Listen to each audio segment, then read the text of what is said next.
Olá pessoal, hoje nós falaremos sobre uma das ideologias políticas mais importantes, né? Uma ideologia política que é, digamos assim, a ideologia política mais intelectualizada, mais racional entre aquelas umas que estão no lado à direita do espectro político.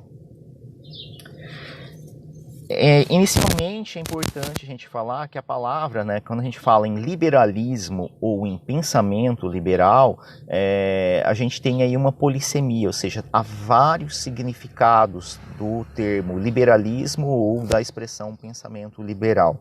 A gente pode pensar o liberalismo como uma corrente filosófica, o liberalismo como uma teoria ou ideologia econômica e o liberalismo como uma ideologia ou como uma ideologia política.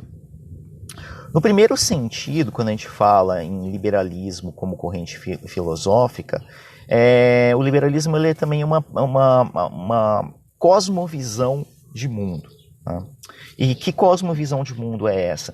É a ideia de que o objetivo da vida, né, o sentido da vida é ser feliz. Então, se você perguntar para alguém, né, com uma cosmovisão liberal de mundo, uma pessoa realmente, que é muito raro, né, raríssimo, né, mas muitas pessoas dizem que são liberais, mas liberais de verdade é a coisa mais rara que existe no mundo, no Brasil mais ainda.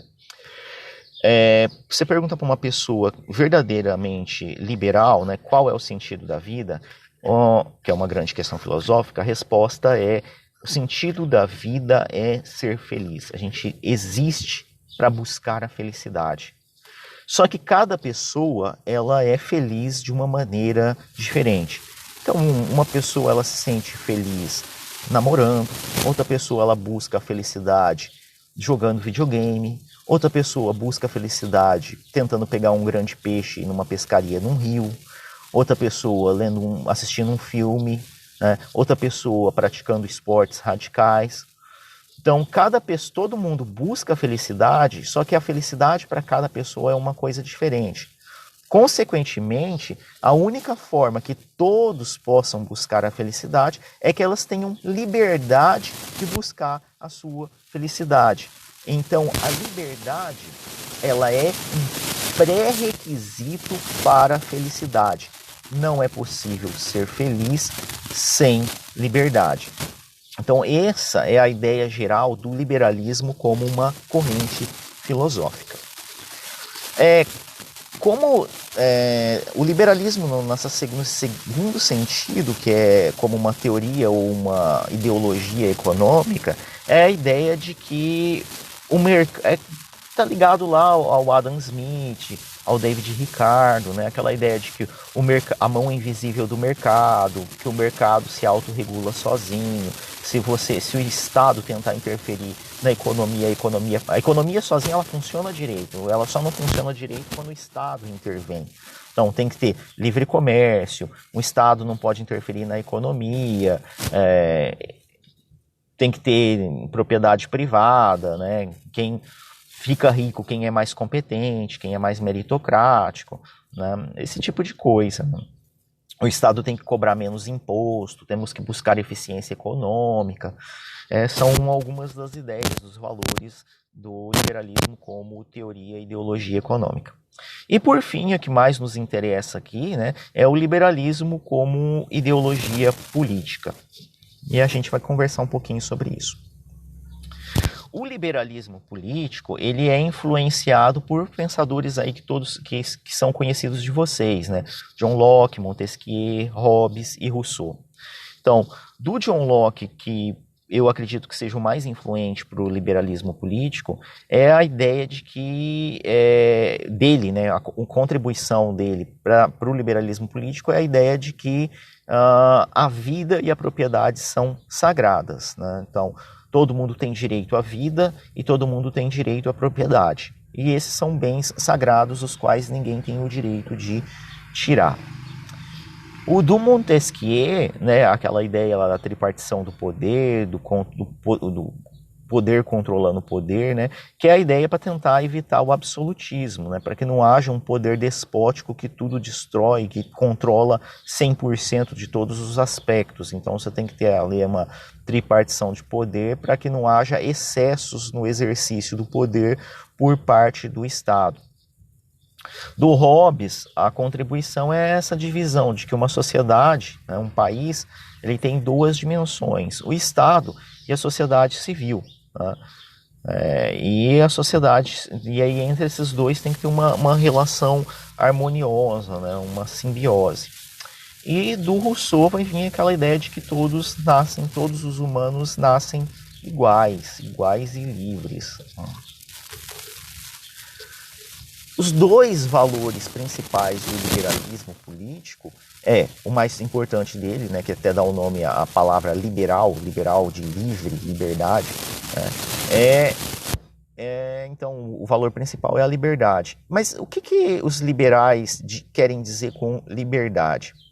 Bem, liberdade de expressão, então todas as pessoas, na visão liberal, têm o direito de expressar as suas ideias, né, desde que essa sua ideia não seja de eliminação da propriedade nem da vida alheia. Então, para um liberal político, você tem o direito de expressar suas ideias, mas, obviamente, essa ideia não permite que você pregue contra a vida de ninguém. Então, por exemplo, contra a vida de uma minoria, negros têm que morrer, gays têm que morrer, isso não entra na liberdade de expressão do liberalismo, porque daí tem outros valores sagrados que são a vida e a propriedade, que não pode ser colocado em questão, né? Daí, nesse ponto de que a propriedade é sagrada, né, também daí vai entrar em choque posteriormente com o socialismo, com o marxismo, né? Daí você vê a contradição entre as duas correntes ideológicas, né? Liberdade religiosa. Toda pessoa, né, ninguém não pode ser imposta uma religião para ninguém, né? O Estado, ele não pode ter uma religião oficial e impor a todos os seus membros aquela religião, aquela denominação religiosa, né? O Estado, ele tem que ser neutro, né, tem que ser laico, e cada pessoa tem a liberdade, né, de escolher a religião que ela quiser para si. A liberdade de ir e vir, então eu tenho o direito de ir para onde eu quiser. Se eu moro num país liberal, né, num estado livre, eu tenho o direito de andar por todas as vias públicas, né? Então posso andar em qualquer rua que eu queira, qualquer avenida que eu queira, qualquer estrada que eu queira, né? Liberdade de ir e vir. A liberdade de imprensa, então tem que ter jornais, uma imprensa livre que publique as notícias sem ser coibida pelo Estado, ou seja, o Estado não pode censurá-la, né? Liberdade de associação, então eu tenho o direito de me associar a outras pessoas e construir uma associação, né, associação de moradores não sei de onde, ou tenho o direito de associação para criar um sindicato, ou o direito para montar uma cooperativa, ou um partido político. Então, a liberdade de associação permite com que os indivíduos formem associações, cooperativas, sindicatos, partidos políticos, né, clubes de serviço civil, etc. E eu tenho a liberdade de votar em quem eu quiser, então o meu voto tem que ser livre, né? Quem decide é o indivíduo, ninguém pode obrigar o indivíduo a votar em A ou B ou C. O indivíduo, ele tem o direito de escolher votar em quem ele quiser para algum cargo, e o indivíduo também tem o direito de candidatar-se a qualquer cargo. Então, esses são os valores da liberdade para o liberalismo político. E o segundo valor que é muito importante é a igualdade. Só que, obviamente, essa igualdade do liberalismo, ela é a liberdade no sentido de isonomia. Todos são iguais perante a lei. Não é igualdade de riqueza, não, né? Porque as propriedades são diferenciadas, né, refletindo a diferença dos esforços individuais, na perspectiva liberal. Então, a igualdade que se fala, todos são iguais, né, perante a lei. Ou seja, a lei ela tem que ser aplicada a todos. Não é que tem uma lei para quem é nobre, uma lei para quem é burguês, uma lei para quem é religioso. Não, né, todos são iguais perante a lei, né, deve se evitar, de modo que não haja privilégios e que todos tenham direito a um julgamento justo, né? Então não é porque você é milionário que você vai ter direito a um julgamento especial, com um juiz especial, diferenciado, né? Tem que ser isonômico, né? Igualdade no sentido de isonomia. Então esses são os dois principais valores do liberalismo político. O liberalismo político acredita bem, esse clássico, essa forma clássica de liberalismo, ela acredita no justnaturalismo, ou seja, que existem alguns direitos que são naturais, universais e que ninguém pode tirar esses direitos, que são a liberdade e a propriedade, né? Para o Locke, que é um desses autores, a pessoa tem direito à propriedade conquistada com o próprio trabalho. Então, a propriedade ela é sagrada porque desde que ela seja obtida com o trabalho da pessoa. Então, por exemplo, imagine no início das sociedades humanas. Você tem as árvores que são de todo mundo e não são de ninguém. Então, o que garante que aquele cesto de maçã é seu? Garante que aquele cesto de maçã é seu, as maçãs são suas, né? São propriedades suas, porque você teve o trabalho de subir, de andar até o pé de maçã, colhê-la, colocar no cesto e trazer até a sua casa. Então, é o trabalho que dá legitimidade à propriedade. E uma vez essa propriedade sendo legitimada pelo trabalho, né, ela é um direito sagrado. Ninguém pode te roubar essas maçãs, né? Essa maçã só pode ir para outra pessoa se você ceder, né? Se você vender, se você dar, mas ninguém tem o direito de simplesmente chegar arbitrariamente e tomar aquela maçã. Então, a propriedade conquistada pelo trabalho, ela é sagrada para os liberais, né? E aí a gente tem uma polêmica, né? Porque daí tem a questão dos hiper ricos, né? E aquelas pessoas que são ricas, mas que elas, né, conseguiram ficar ricas não com o trabalho próprio dela, mas explorando os outros, né? Tendo vários trabalhadores escravos ou semi-escravos que trabalharam para ela e que seria legítimo, né, esse tipo de propriedade, ou aquela propriedade que você não trabalhou, você herdou, quem trabalhou foi seu pai. Daí isso também dá uma grande polêmica, né? Para os liberais assim mais sinceros, né, esse tipo de propriedade herdada ou ganhada pela exploração de outras pessoas, ela não seria uma propriedade sagrada, né? Então ela estaria passível de questionamento. Outros liberais mais modernos ou mais hipócritas mesmo tentam arranjar um jeito de dizer não, né? O trabalhador ali, ele, né, trabalhou, mas foi foi porque eu dei a oportunidade, não sei o que lá, então a propriedade é minha sim, né? Tem toda uma grande discussão. Mas na forma clássica, né, na forma lockeana da coisa ali, né, a ideia de que a única propriedade é aquela uma conquistada por você mesmo, né, pelo seu próprio trabalho. E nesse sentido, né, desse liberalismo político clássico, para que serve o Estado? Né? O Estado ele serve para que para proteger a sua vida, ou seja, para coibir assassinatos, homicídios, para proteger a sua propriedade, ou seja, que você não seja furtado, roubado ou que sofra latrocínio. E o Estado serve para que os contratos sejam cumpridos. Então, você é dono de uma propriedade, outra pessoa é dono de uma propriedade, vocês decidem trocar, para depois que ninguém volte atrás, né? Então tem que ser feito um contrato de compra, venda, troca, e o Estado garante que uma vez feito o acordo, ninguém depois possa se dar de João sem braço, né? Dizer, eu não sabia, eu mudei de ideia, né? Então o Estado ele serve para essas três coisas: proteger a propriedade, proteger a vida e fazer com que os contratos sejam cumpridos.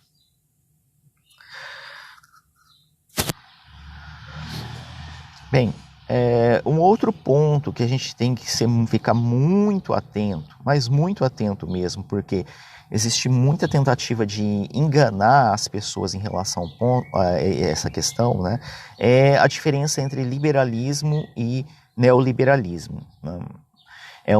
Isso você tem que ficar muito atento. O liberalismo, com todas, né, as críticas que a gente pode fazer a ele, né, as limitações do liberalismo, principalmente na questão ali da propriedade, que eu acho que é o ponto-chave, e também na função do Estado, né, quem disse que o Estado serve só para aquilo, né? A gente vive no século XXI, né? Então, o Estado também, a gente tem que discutir outras funções do Estado para além daquele negócio ali, né? Saúde, educação, né? Previdência, infraestrutura, incentivo ao emprego. A gente tem que pensar, né? Esses itens aqui que eu estou falando não estão na pauta das funções do Estado no liberalismo clássico, né? A gente pode fazer essas críticas, né? Mas o liberalismo, ele é um posicionamento político legítimo, absolutamente legítimo, né? O que a gente não pode confundir é o liberalismo com o neoliberalismo, né? O neoliberalismo, né, ele é uma perspectiva que dá prioridade à eficiência econômica. Então, o neoliberalismo é como se você separasse, lá naquela primeiro slide inicial que a gente fala em liberalismo como filosofia de vida, como ideologia econômica, como perspectiva política, é como se o neoliberalismo recortasse apenas a parte econômica e esquecesse a primeira parte, né, do liberalismo como filosofia e do liberalismo como liberdade política, como aquelas outras coisas ali que a gente vem discutindo. Então ele recorta só a parte econômica, né, e esquece dos outros. Assim como para o liberal, o Estado deve ser mínimo, a ideia do Estado mínimo. Então, o Estado ele tem que ter justiça, né, só o poder judiciário, cumprimento de contratos, a proteção da vida e da propriedade. Para o neoliberal, assim como também para o liberal clássico, né, não é obrigação do Estado cuidar de serviços como saúde, educação e previdência, né. O neoliberal ele tem uma obsessão por privatizar, né. E o 1.3, né, enquanto o liberal clássico ele é democrático por definição, então o liberal clássico ele não admite você separar a democracia, né, não abre mão da democracia de jeito nenhum, do direito de votar e ser votado, da livre expressão, do direito de ir e vir, né, o neoliberalismo acha que isso é uma questão secundária. A gente pode, né, instalar um Estado mínimo com democracia ou sem democracia, que é o que aconteceu no caso chileno, né? No Chile, né, foi instalado um regime de livre comércio, de neoliberal, Estado mínimo, né, por meio de um sangrento regime ditatorial. Então, enquanto o liberalismo clássico é democrático por definição, o neoliberal ele não está nem aí, né? Para instalar as suas ideias pode ser por via autoritária, por imposição sangrenta, não está nem aí com essa questão de democracia. Um segundo ponto aqui que eu destaco é que nenhum neoliberal assume que é neoliberal. Ele não vem com uma taja na testa escrita eu sou neoliberal, tenho orgulho de ser neoliberal. Ele mente. O neoliberal ele diz eu sou liberal, né? Todo neoliberal diz que ele não assume ser neoliberal, ele diz que é liberal, né? É óbvio que a gente consegue desconfiar se ele realmente é liberal ou neoliberal por alguns clichês que ele solta, né? Sou liberal na economia e conservador nos costumes, então ele não é liberal, ele é neoliberal. Ou por meio de alguns clichês, né? Privatiza que melhora, né? A ideia de que tudo tem que ser privatizado independente do caso. Então pega por um exemplo, né? O caso dos Correios. O Correio é uma empresa do Estado que dá lucro, né? Então o lucro do Correio ele vai parar no Tesouro da União, mesmo que o lucro seja pouco, né? Ele vai parar nos cofres públicos, os lucros do Correio, assim como os lucros da Petrobras, assim como os lucros, né, de outras empresas aí estatais, parte desses lucros, né, porque é o caso da Petrobras, Banco do Brasil, são empresas público-privadas, são mistas, né, tem capital predominantemente estatal, mas também tem privado no meio, né, mas o lucro oriundo dessas empresas estatais vão parar nos cofres públicos, que posteriormente vão ser revertidos, né, em saúde, educação, em propina para político corrupto, né, etc. Mas para o neoliberal não importa, né, se a empresa estatal dá lucro ou dá prejuízo. Privatiza, mesmo que seja para dar lucro para a iniciativa privada, né? Então ele tem essa obsessão. E a ideia, falsa de que tudo que é privado é melhor. Então, por exemplo, a ideia de que os planos de saúde privados são melhores do que o SUS, a ideia de que a telefonia privada melhorou muito e que não tem problema nenhum, né? Mesmo sendo as empresas de telefonia e eletricidade, desde que foram privatizadas, estando na lista dos cinco empresas que mais recebem reclamação no Procon, né? Mesmo assim eles dizem que é muito melhor do que antes, né? Os neoliberais também têm essa obsessão com meritocracia, a ideia de que eu sou rico porque eu mereço, eu sou rico porque eu trabalhei muito, né? Não é porque ele herdou do avô dele a fazenda, a empresa e coisa, né? Ele sempre acha que é meritocrático. Ou outras mentiras, né? Como a ideia de que o Brasil é um dos países que mais paga impostos do mundo. Se você pega a lista dos países que mais pagam impostos do mundo, o Brasil não está ali na lista, né? Mas mesmo assim os liberais repetem, né? Uma mentira contada 1000 vezes vira verdade. Então essa ideia de que o Brasil é um dos países que mais paga imposto no mundo, a gente tem o funcionalismo público mais caro do mundo, né? Que são mitos, né? Não se sustentam quando você olha os dados, os fatos não se sustentam, mas que o neoliberal não cansa de repetir isso daí. A gente identifica aí nesse tipo de clichê que ele fica repetindo. Qual é a consequência, né, de políticas neoliberais? Políticas neoliberais, quando você aplica esse negócio de Estado mínimo, né, o que você tem é a concentração da riqueza e da renda. Então, os ricos ficam mais ricos e os pobres ficam mais pobres. E, obviamente, quando você coloca um Estado mínimo, você deteriora as qualidades de saúde, educação e sobrevivência na velhice, né, das pessoas, principalmente da população mais pobre que depende dos serviços públicos. Quem ganha e quem perde com o neoliberalismo, né? Quem ganha são os grandes empresários, que se você tem um Estado mínimo, né, que é um Estado que não oferece saúde, educação e previdência, então o grande empresário, o ricão, vai pagar menos imposto, né? E ele vai sair bem nessa. E também, se você tem uma legislação trabalhista mais neoliberal, então ele tem o direito de pagar menos salários mais achatados. Então, o grande vencedor de políticas neoliberais são os grandes empresários. E também, né, os estrangeiros, porque o livre comércio, né, sem impostos, se você não cobra impostos sobre produtos importados, então os estrangeiros conseguem colocar produtos dentro do país. Né? De um lado, o consumidor pode ser um pouco beneficiado, porque ele vai poder comprar produtos mais baratos, mas o produtor, né, nacional geralmente sofre com a concorrência de produtos estrangeiros, né? Então, o livre comércio, os produtores estrangeiros agradecem. Beleza? Então é isso. Né? Então não confunda liberais e neoliberais. Né? Figura mais comum é o neoliberal travestido de liberal. Beleza? Então, até a próxima, pessoal.